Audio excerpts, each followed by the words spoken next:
from behind. And there it is, a sack for Josh Allen against Josh Allen.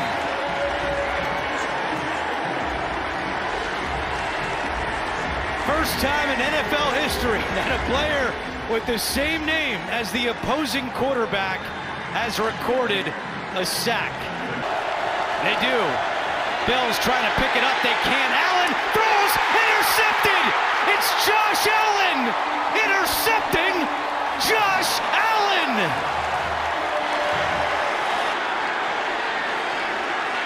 The Jaguars come away with it. All indications were that Josh Allen was down, and now the other Josh Allen has the football. Welcome back, everyone. It's David. Week 9 of the NFL played like an episode of Stranger Things because a lot of the good teams up until this point suffered inexplicable losses that seemed unfathomable unless the real team is trapped in the upside down. For us fans, seeing those results can lead to a whole host of questions. Are the Bengals back to being the Bungles?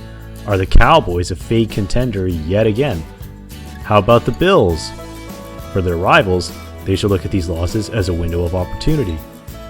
After the Cardinals were left reeling when they lost to an Adams-less Packers, they picked up a crucial win without Kyler Murray and gained ground on the Rams. The Ravens leapt back into first place without even playing, then separated themselves even further from the Bengals with a thrilling comeback win. The standings will continue to resemble a roller coaster from now till the end of the season, but we wouldn't want it any other way. If you like what you see, be sure to hit that subscribe button and give us a follow on social media. The Cowboys brought Dak Prescott back when they didn't need to, and they got burned for it. We just saw last week how they were able to win without Prescott under center, and in a high-stakes primetime game no less. Going right back to Prescott the following week when he clearly wasn't at his full capabilities seemed like they were doing Cooper Rush a disservice. Because even if Rush was starting, the Cowboys have a clear talent advantage on the field over the Broncos. So why did they feel the need to play Dak? Perhaps they felt they could still win even if he struggled and that it was important for him to get game reps, but you should never, ever assume that. The Cowboys and Broncos heading into this week were trending in opposite directions. Dallas was riding a 6-game winning streak and looking like one of the top teams in the NFC. Denver, meanwhile, had just one win in their last 5 games and were left reeling after they traded the heart and soul of their team to the Rams.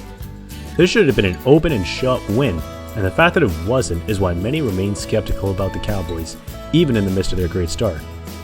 And this loss wasn't just down to Prescott struggling.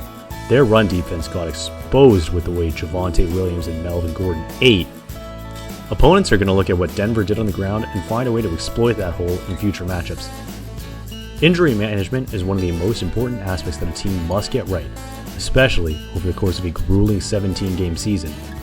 And this latest misstep could end up having very important seeding implications for the rest of the NFC. Myles Garrett was right. The Browns cutting Odell Beckham was the best thing that could happen to them. He didn't say those exact words, but after the receiver's release, he did comment on how the team's overall play compares when Beckham is in the lineup versus when he's not. To quote, "It did bring us together the first time out, even though that was against anyone's wishes, but we found a way. I think this year, we are going to do the same thing. We just have to bring our heads together. We know it is different circumstances, but it is the same result. We have to do like we did last year and make the most out of it." And make the most of it they did with a 41-16 thumping of the Bengals.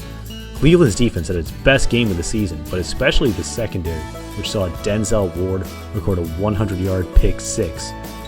And on offense, they went back to what they did best last season, which was using Nick Chubb as a human battering ram. The wide receivers did well too.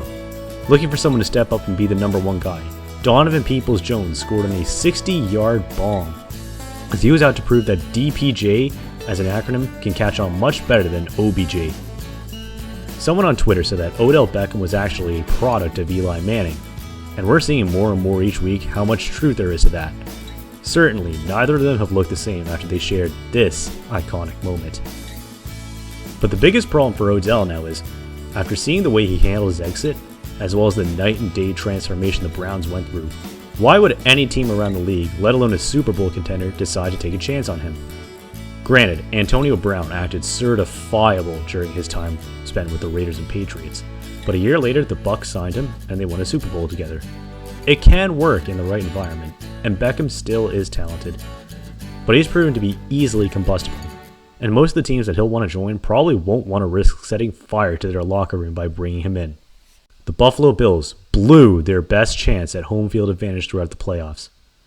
In a year where AFC teams have struggled to separate themselves from the pack, this seemed like the perfect season for the Bills to grab hold of the 1 seed. During the early portion of the season, they looked the part, but they've since come crashing back down to earth. If this inexplicable loss to the Jacksonville Jaguars has proved anything, though, it's this. If you're an active player, stay the hell away from the Manning cast. This cannot be stressed enough. That show is proving to be more cursed than that Browns QB jersey. And there certainly were supernatural elements at play here, since Josh Allen, the QB, got sacked and picked off by Josh Allen, the defender. As with the Cowboys, the Bills have had their fair share of skeptics throughout the season, and the more vulnerable they've looked as of late, the more their fans should be concerned come playoff time. While Diggs' play has improved steadily, he's still having a hard time finding the end zone. Allen's numbers, meanwhile, are down across the board, but because the Bills have played such a soft serve schedule to begin the season, they've still come away with wins. The offensive line in this game let them down, and with Feliciano going on IR, that unit could go from this team's strength to a weakness. But an interception like this, where Allen was given all the time in the world in the pocket, can't happen. Was this loss an aberration or a sign of things to come? The Bills should bounce back next week when they play the Jets, but if they don't and they fall to 5-4, then absolutely sound the alarms. They may have made it to the AFC Championship game a year ago, but we might not know for certain if this team is a Super Bowl contender until the month of December, when they play 2 high-stakes games against the Patriots and face the Buccaneers on the road. But speaking of the number 1 seed in the AFC, the Tennessee Titans just jumped to the front of the line after their most impressive win by far under their core.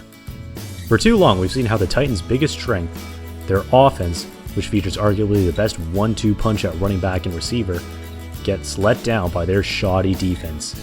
But now that Henry is out, likely for the rest of the regular season, it was the defense that stepped up and led the team to victory.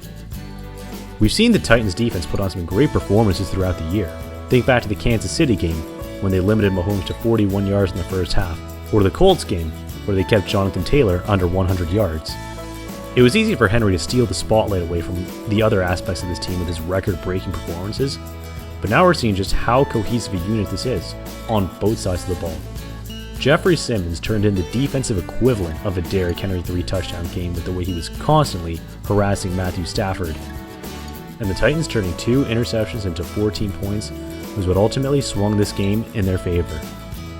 If the Titans can secure the number 1 seed, and with the AFC being as mediocre as it is this year, there's no reason why they can't, then they could suddenly be a genuine Super Bowl threat come playoff time. Aaron Rodgers set the NFL world on fire when he said that he was unvaccinated and got medical advice from Joe Rogan. But while his behavior during the offseason was very unbecoming and would have gotten any other player released, we now know why the Green Bay Packers caved to his every demand. He has all the leverage over them. Seeing Jordan Love get absolutely shelled by a mediocre Chiefs defense proves how valuable Rodgers is to the Packers. Take out the top 2 receivers, and Rodgers still finds a way to get it done. Flip the script, however, and they barely look like a fringe playoff team, as opposed to being a Super Bowl contender when he's in the lineup. It's been the same story every year, and even though we can't make judgments off of one star, it's unlikely Love can ever be that same franchise QB this team has been spoiled with for the past 2 decades. Granted, he's at least better than Matt Flynn or Brett Hundley, and he will get better. There were a couple of really impressive throws that he made during this game. That doesn't change the fact that it would have been a blowout with 12 under center. Plus, trading into the first round to take Love was a questionable move at the time, and now we know why Rodgers was so pissed when it happened. Perhaps he was the one responsible for arranging the seats for Love's family at this game. So whether they like it or not, the Packers need Rodgers far more than Rodgers needs the Packers. If they want to win a Super Bowl this year, they need to do everything in their power to keep him satisfied. But whether they win or lose, the drama we've seen involving Rodgers this season, just on the surface, because who knows what might be going on behind the scenes, could set them back years when they eventually part ways. Hey everybody, thanks for watching this video. If you enjoyed it, please drop a like, share it with your friends, and subscribe to Lingo Sports and Lingo News for a whole lot more just like this.